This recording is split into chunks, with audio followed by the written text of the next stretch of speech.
Sa ilang kalsada natin, nakakalula na ang haba at taas ng ilang footbridge. Paano pa kaya kung tatawring tulay hanggang 100 metro ang taas?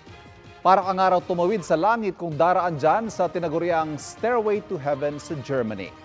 Ito ang pinakamahabang pedestrian suspension bridge sa Germany sa habang mahigit 600 metro. Hanggang lagpas 700 taong pwedeng dumaan dito.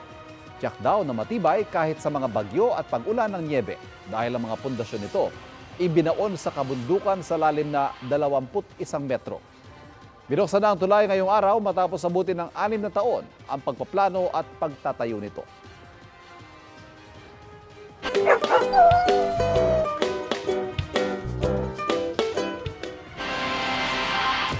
Viral sa social media ang isang pusa dahil sa ugali raw nitong tulad ng sa tao. Kiss lang, kiss. Kiss mama, kiss. Meet Ollie, ang puspin na spoiled daw sa kanyang fur mom na si Inay. Masungit daw si Ollie sa ibang mga alaga. Biro nila kay Ollie, naiingit daw ito sa kulay ng balahibo ng ibang pusa. Tuwing inaasar, todo sumbong si Ollie kay Inay. Kahit madalas biruin, si Ollie raw ang may tuturing na pinaka-spoiled ng kanyang fur mom.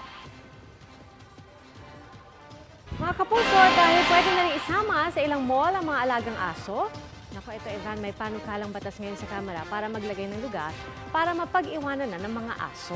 Matutuwa mga fur mom at fur dads dyan. Sa ilalim ng House Bill 7108 ni Parañaque 1st District Representative Edwin Olivares, ire-require mga mall na maglagay ng mga dog station at mag-hire ng qualified personnel para mag-alaga sa mga fur baby. Maaari namang maningil ang mall para sa serbisyong iaalok ng dog station. Nakasala ngayon sa House Committee on Trade and Industry ang panukala.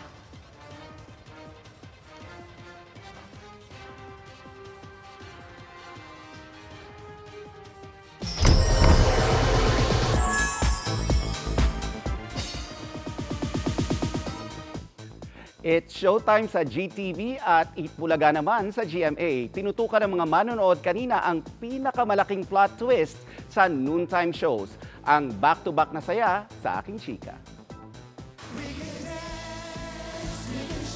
Niyanig muli ang ating pananghalian sa back-to-back pagsabak sa ere ng dalawang longest-running noontime show ng GMA at ABS-CBN. Party at concert deals ang panimula ng It's Showtime sa GTV at monthly episode ng Eat Bulaga sa GMA. Kumpleto ang host ng It's Showtime na sina Vice Ganda, Ann Curtis, Bong Navarro, Kim Chiu, Jong Hilario at iba pa. Nag-crossover at nakiparty ang ilang kapuso stars sa It's Showtime sa pangunguna ni na Raver at Trojan Cruz, Pokwang, Mark Bautista, Barbie Fortesa, Sanya Lopez at Christian Bautista. Masaya silang bumati sa madlang people at madlang kapuso. Ginulat naman ng Unkabogable star ang viewers nang mag-helicopter siya from ABS-CBN to GMA compound kung saan sinalubong siya ng mga kapuso. Are we going to see more Kapuso stars? It's Showtime. I believe so. All out naman ang production number ng EB hosts sa pangunguna ni na Paulo Contis, Isko Moreno, Glyza De Castro, Mavi and Cassie Legaspi, Betong Sumaya, Pupoy Villar at marami pang iba. Iwe-welcome ko na rin ang isa pa na nagbibigay saya sa It's Showtime. Ha? Congratulations! Welcome! Welcome dahil ngayon, kapitbahay na namin kayo. Masaya kami na matatawag na namin kayong kapuso.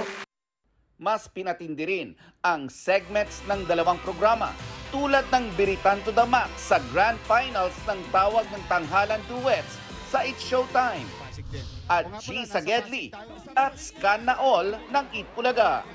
Totoo nga na walang talo ngayon pagdating sa noontime shows na mapapanood sa GMA at GTV. Dahil sa kulay at saya na ipinakita ng Eat Bulaga at ng It's Showtime. Viewers, ang panalo! Maraming salamat sa GTV! And that's my chika this Saturday night. Ako po si Nelson Canlas. Pia, Ivan? Salamat, Nelson. Thank you, Nelson.